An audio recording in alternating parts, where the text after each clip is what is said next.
Time for another episode of reviews. Still trying to get through the big stack. We are starting out with one that I thought I had, but it was not in my CLZ, and I would have read it if I had it. So it should have been in there if I did, unless it's in. I obviously got some stacks I gotta get cataloged into my CLZ. I'm a little behind, but I was reading. I read this whole chapter of Harley Quinn because this is the 2021 annual. So this, I believe, gives us some of that history back into this storyline, and then we get a little bit extra new stuff in here, but we end up seeing that, first off, we're dealing with Stephanie Phillips, David LaFuente, Marco Faella, and John Samariva, and Miguel Muerto, and World Design doing the letters. But we start out with our friend Kevin, one of the Joker's old Spawn characters, one that I like following because, of course, he reminds me of myself a little bit. He hangs out with Harley a lot, and he's at this moment cruising around with Solomon Grundy to go to different characters and find out what happened to Harley. So, in the main part of the story, we got Mr. Freeze. Mr. Freeze does his stuff, gets Kevin frozen up in a nice little block of ice so he can't run away or anything. And then Kevin's like explaining what's going on.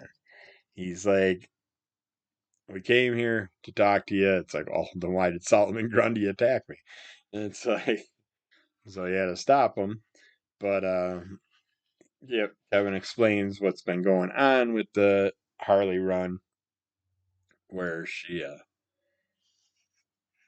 ended up getting kidnapped and by this keepsake character, and Kevin's trying to find out any information he can to find out where she is so he can save her.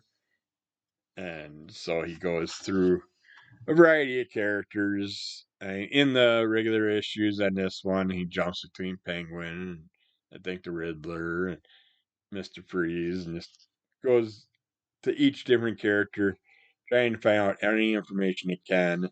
And this one leads him into uh, the Penguin in this storyline because he happens to notice that uh,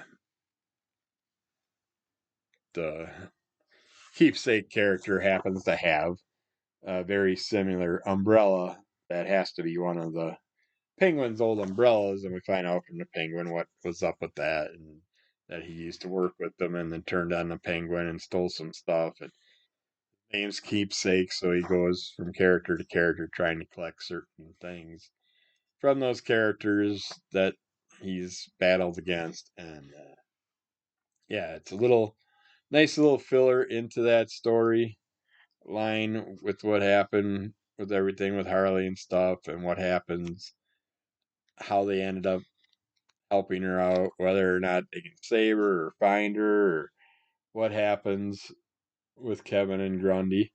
But I love all the characters, so I was very happy I got it. But when I didn't see it on my list, I was really surprised because I thought I read this whole storyline, but apparently not. So that was all right with me because I was happy to get back into that storyline. It just felt like that I was reading a lot of stuff that I already read in the original Harley run. So I'd like to look back at my other issues and see how much of it was put in there from those issues, because usually the annuals got some new stuff in there and just didn't feel like a lot of new stuff was involved in that one. But I will see when I go back and relook at that stuff.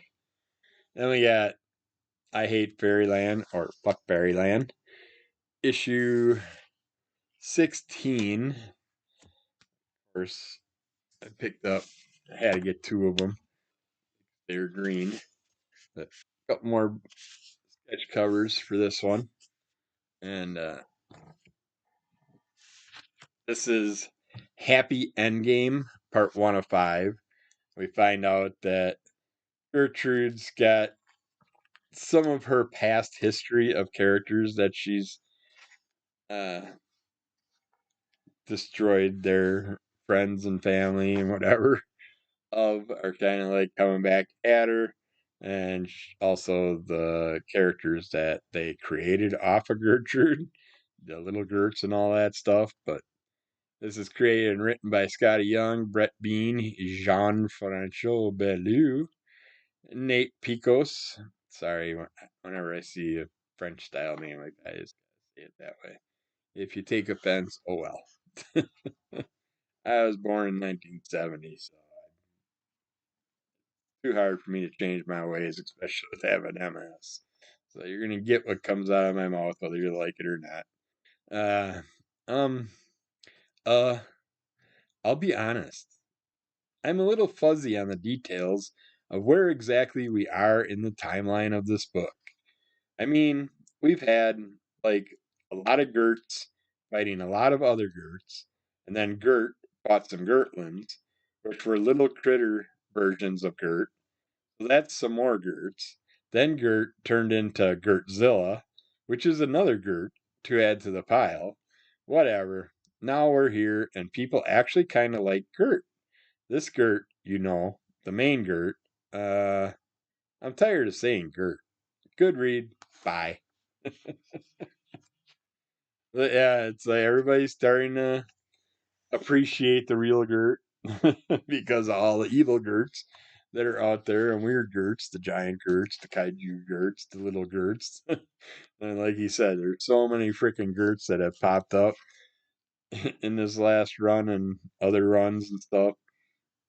But we get to see a wizard that's trying to get revenge on Gert, and she's got to deal with him.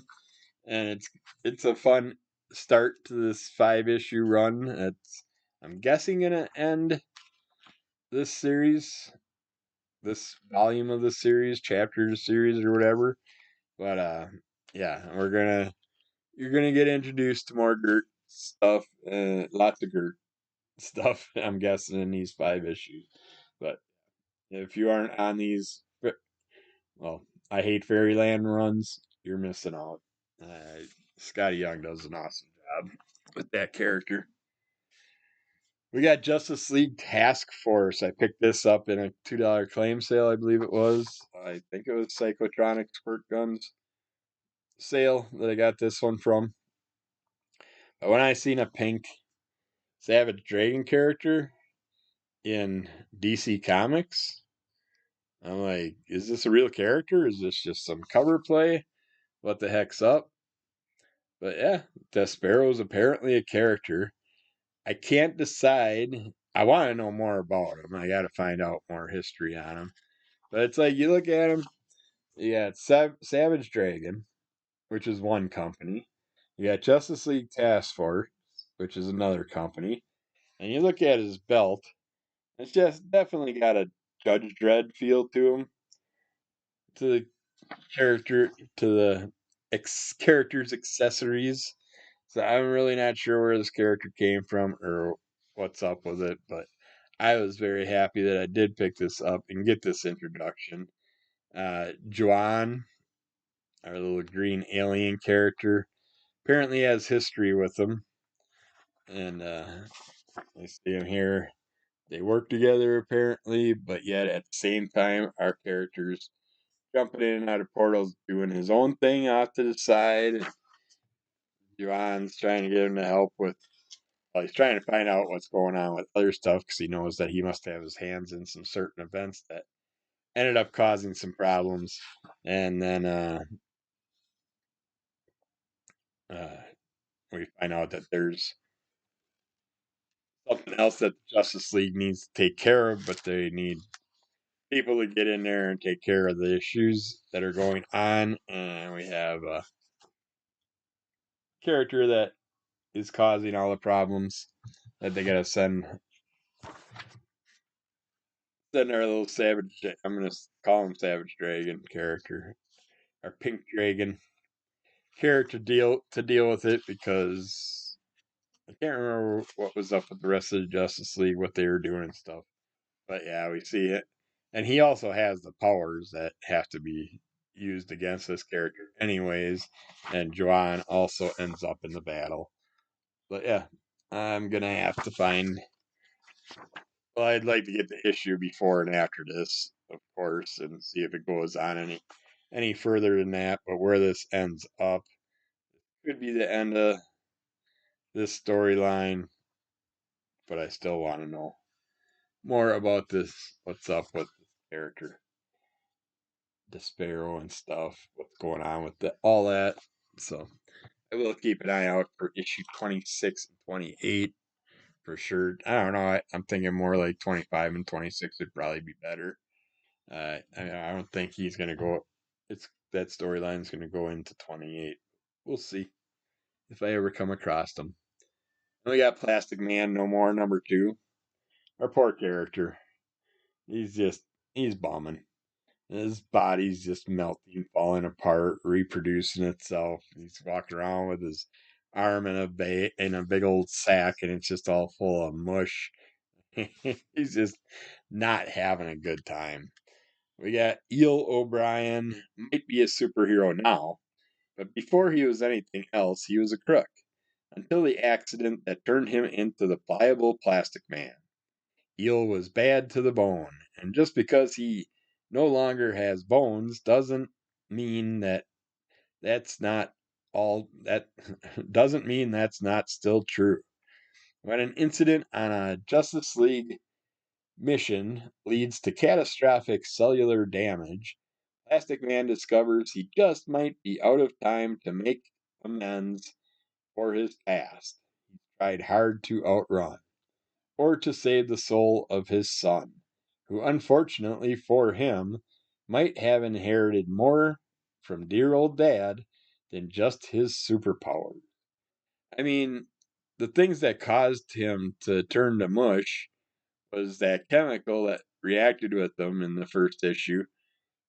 So I don't know why he's worried about his son having this cellular breakdown that he's going through, but I got Metamorpho in here.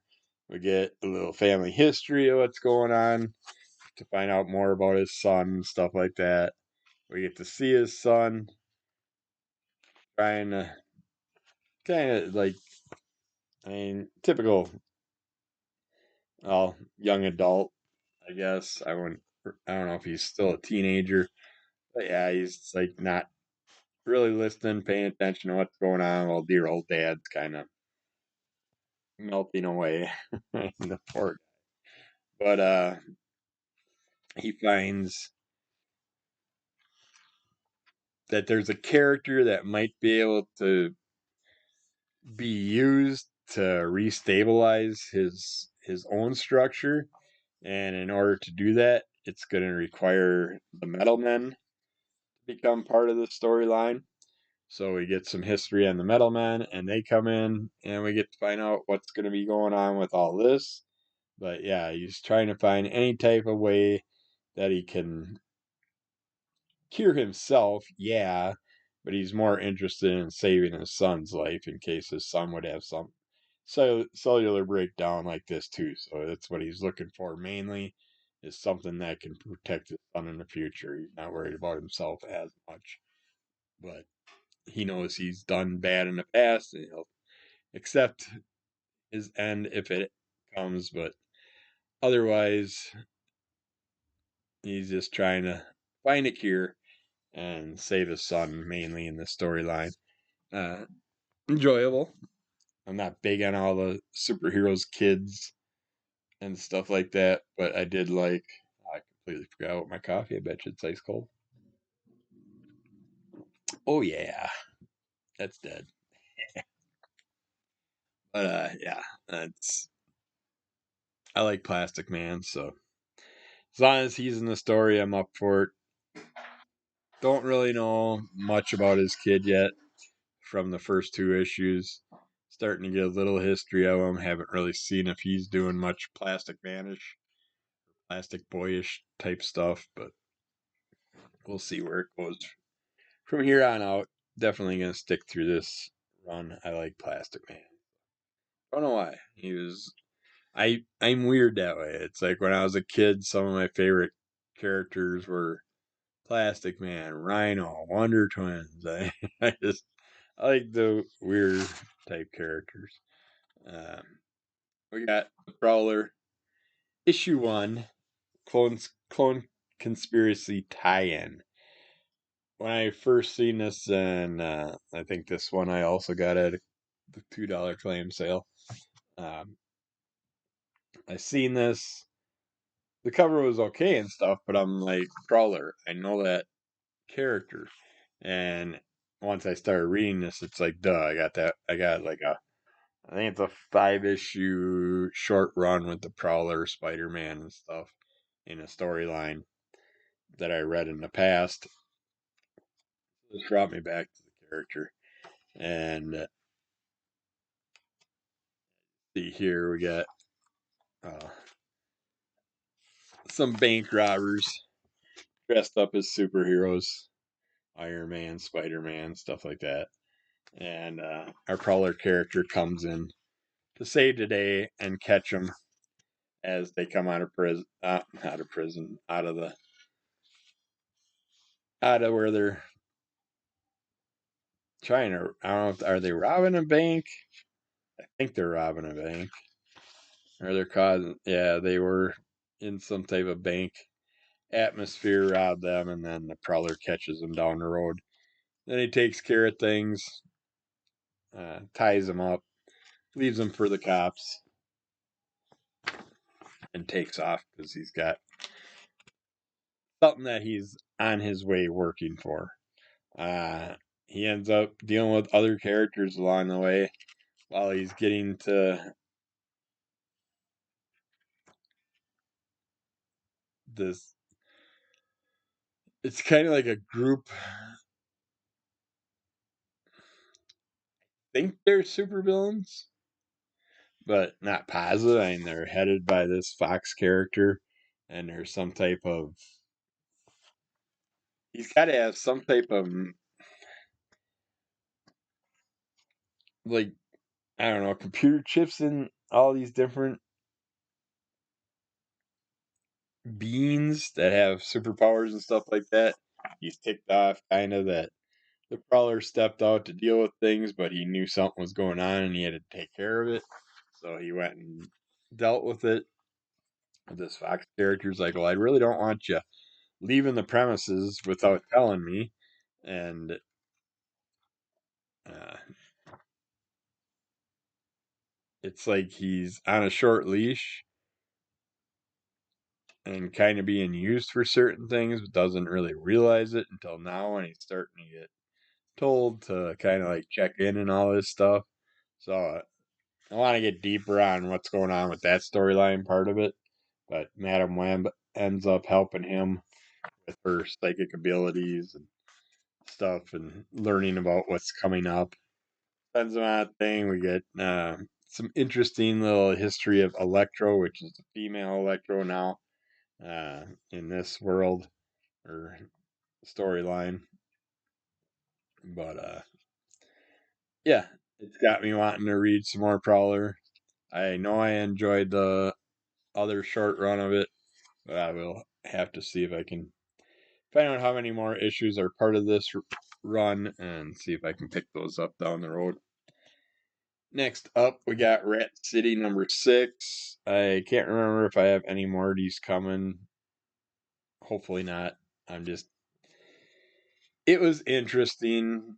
And if you're into the whole nanite stuff and blood or nanite ability of the characters and stuff like that. But I don't remember what there's a whole history lesson type thing going on in the beginning here. Before we get back to our characters, we get this female character that's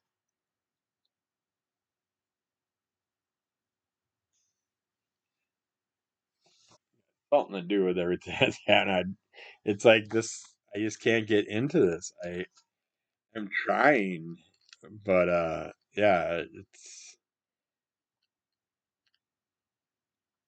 the whole history lessons based off the King of Rat City, going back in time about that. So you're dealing with like the old mafia style things that were going on. You're getting a little updated history of that from the past. And then I know there's something with the nanite issues in here, and something with the nanites that uh,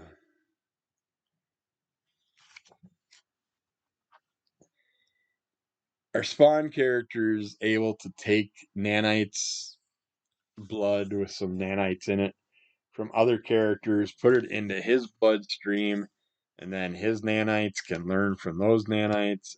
It's just it's not for me.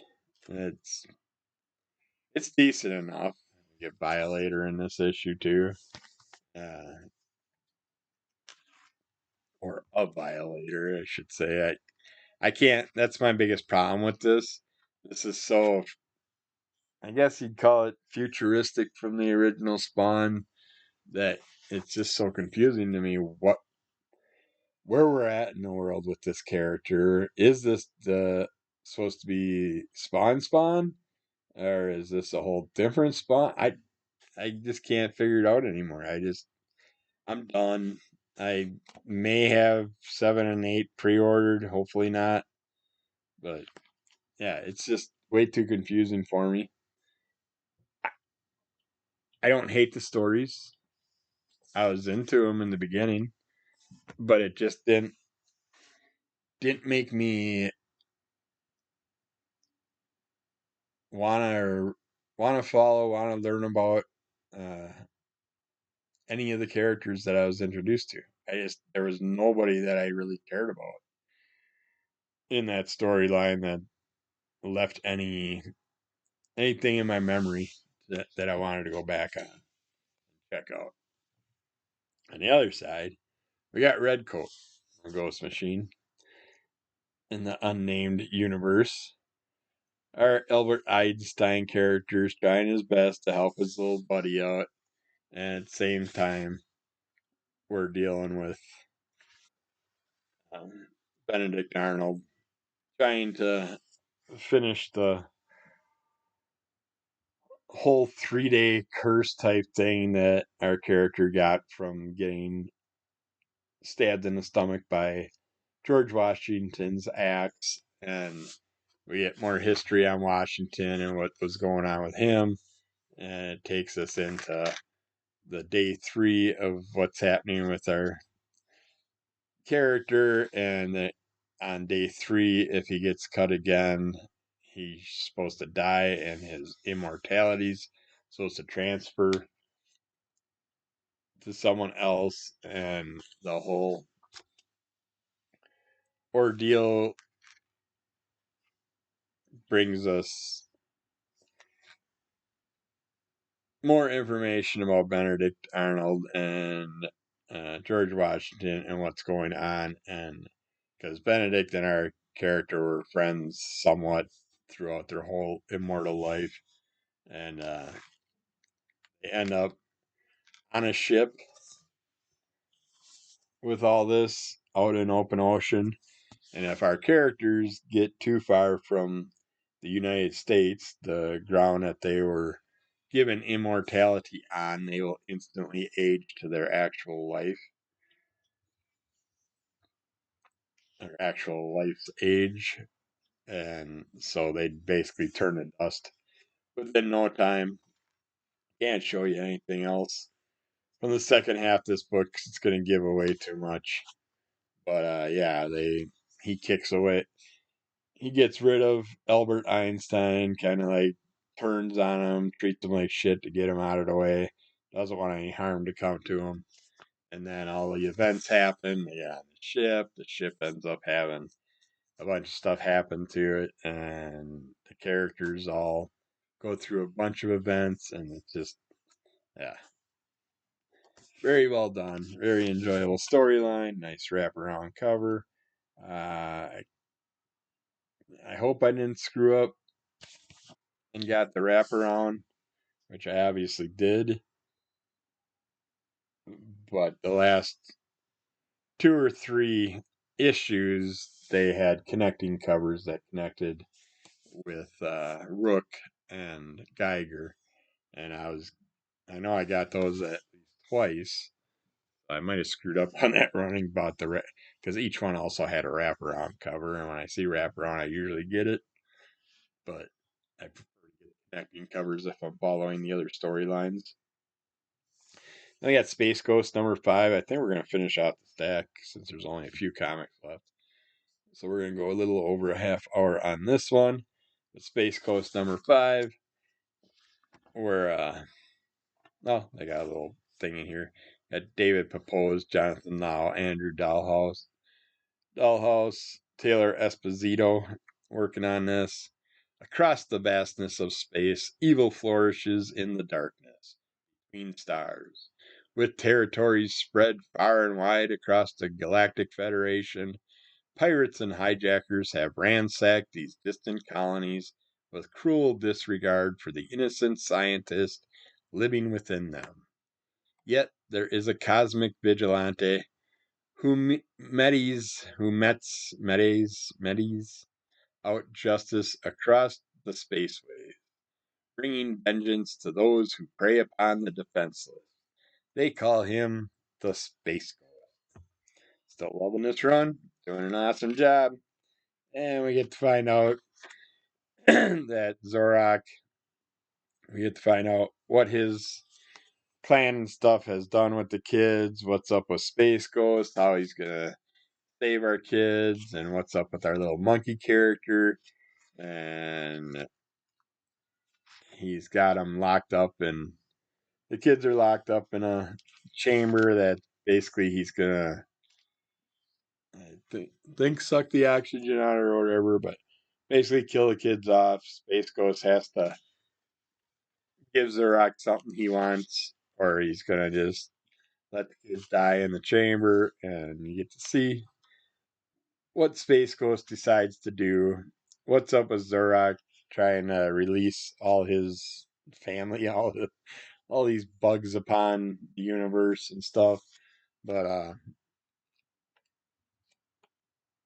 there's some interesting characters that Space Ghost has to deal with and come across in here, and it's interesting what happens with the kids and all that stuff. And our little monkey character, what he's up to. So check out that story. Lots of fun. If you're not on the Space Ghost run and you liked it at all as a cartoon when you're younger or whatever, you're not going to get that.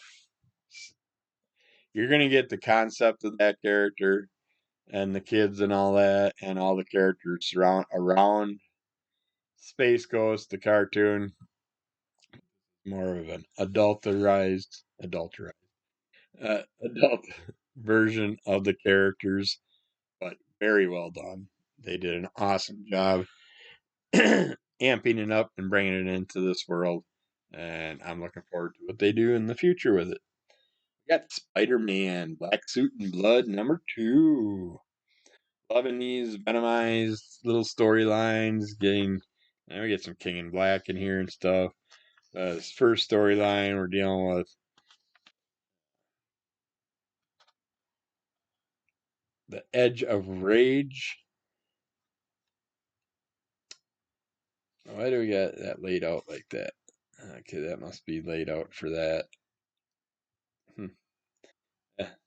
But the Edge of Rage is Erica Schultz, Marcelo Ferreira, Roberto Poggi, and Andre Mosa on this one. And this one, we're seeing Morbius kind of going off the rails, and Spidey's like, "What's up? Let's see what's going on with you," but he's not responding. He's fighting with Spidey, and his blood rage is just off the charts, and Spidey's got to do what he can to get him in control and see if he can help him out. But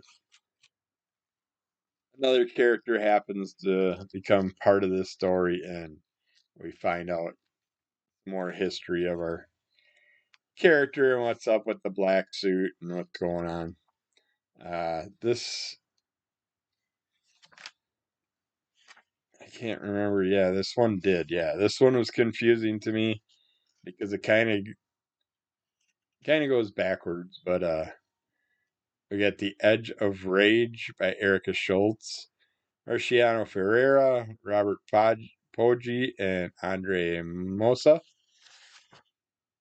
That was the one. Yeah, that's the, the story. I'm. It confused me because they put the title and the creators and all that at the end on the last page, so it's like just kind of backwards how they're working it, but it does make sense because you get to see more about the character that Spidey's trying to help out, why he went into the rage and what happened with him. We got Burgers, Fries, and Blood by Dan Jurgens, Brett Breeding, Chris Sotomayor, and VC's Joe Carmagna. This one, Spidey just wants to have a nice little lunch, just munch out, get something to eat, sits down in the snow on top of a skyscraper and all ready to eat his lunch, and hears someone's in trouble. So he goes to find out what's going on, and when he does, we get to see Daredevil's dealing with the situation. We got Bullseye in there and stuff, and Spidey happens to hop on in and help things out, and we get to see what happens when they all cross paths. It's a fun little thing, fun story that just ends up ruining his lunch, and in the end, some things kind of make up for it, help him out in the long run.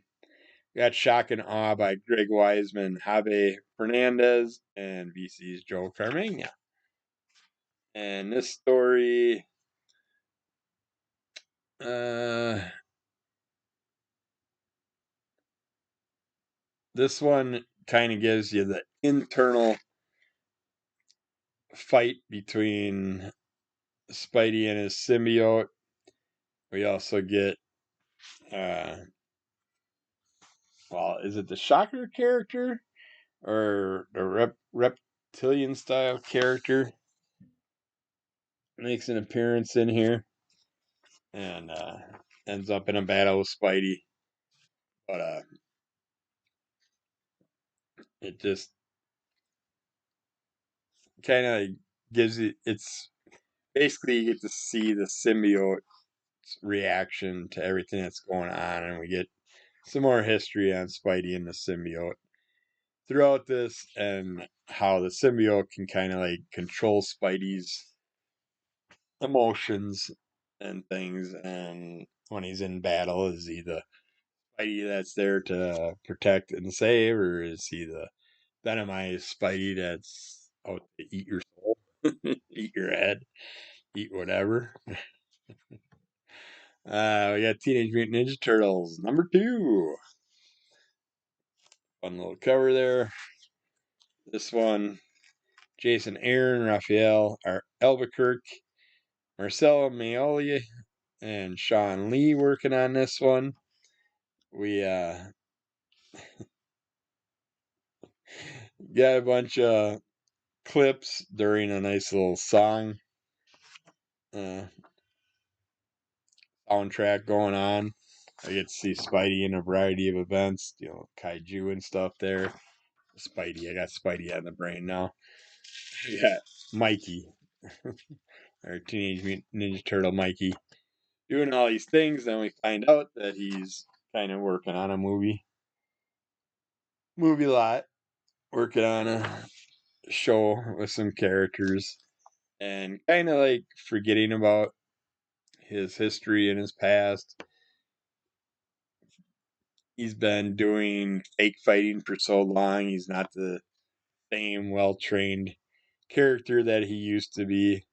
Uh, we get to see his stardom, see what he's going through. Also get some history with his brothers and what's been happening. And yeah, he's just falling apart. He's just not the same old Mikey. Once he just fell into the stars, the eyes of being a star, the having people look at you in a whole different view. You don't have to hide in the sewers anymore. You can sit there and be out in the normal world. But while that's going on, he happens to get a visit at his loft and has to deal with some enemies and has to kind of gets a little wake up call that he's been slacking on his training, slacking on everything, focusing too much on movies and stuff, and needs to get his shit together. And we get some more things with the brothers and stuff like that in there in the end. But yeah, I'm really enjoying that run. I don't know. I'll probably stay on it for 6 issues maybe. See where it goes, but I don't know if I'll stay on. I usually don't stay on them long term just because I know give me as long as you get those first few main issues and any key issues. Everything else I'll find in a 50-cent dollar box down the road. We got Tiny Tina's Wonderlands, Land of the Giants, where we got basically a D&D story going on, done by Paul Tobin, Luisa Russo, Michelle Pellegrini, Heather Breckel, Doro Bennett, and World Design. This is issue 2 of 3. Story so far with Claptrap playing Hilly the Kid's digitalized diary. Or no, while Claptrap playing Hilly the Kid's digitalized diary, the party can finally figure out the reason for his ruckus and maybe how to put a stop to it. That is, if they don't get sidelined by side quest. With Tiny Tina running the show, anything can happen. But yeah, we get right back to the game and what's going on. We get to see some side quest characters that they have to battle away and what happens, jumping back and forth from their role playing characters to the tabletop in the real world type characters. We get Ellie happens to help out the crew in this one also in this issue. And yeah, it's still a lot of fun. If you're a fan of Dungeons and Dragons stuff, I think you'd really enjoy this. There's just so many interesting. It's like when they go to the role playing aspects of it, the characters, the visuals, and everything are so fun. They just did a really good job because it crosses the weird weird beings with the beings of the Borderlands world. So if you're a fan of Borderlands, fan of D&D, fan of role playing games and stuff and video games, you're sure to enjoy this. If you're not into D&D and stuff, you're not gonna probably enjoy it as much because it's basically all based off the role playing game style here for the 3 issue storyline. But lots of fun. I enjoyed it more than I thought. I'm glad I got it because I was debating on it and I was gonna wait, but I decided to jump on it. Now I regret because the second Borderlands story that came out with a different character, I can't remember which one it was. That one I decided not to jump on. So now after reading this, I'm kind of bummed I didn't because I'm curious where that storyline's going to go. But I'll get it down the road, of course. Yeah, that's it for today. We finally got through the big stack. 2 issues, not bad. I was going to take 3. And I remembered most of the stuff other than the one story I didn't care about. So that's it for today. Keep falling under the call of MS. Rate, review, subscribe, tell a friend. Check out Crimson Color Comic Club. Give us those likes. We'll be back with more soon. All right. Bye.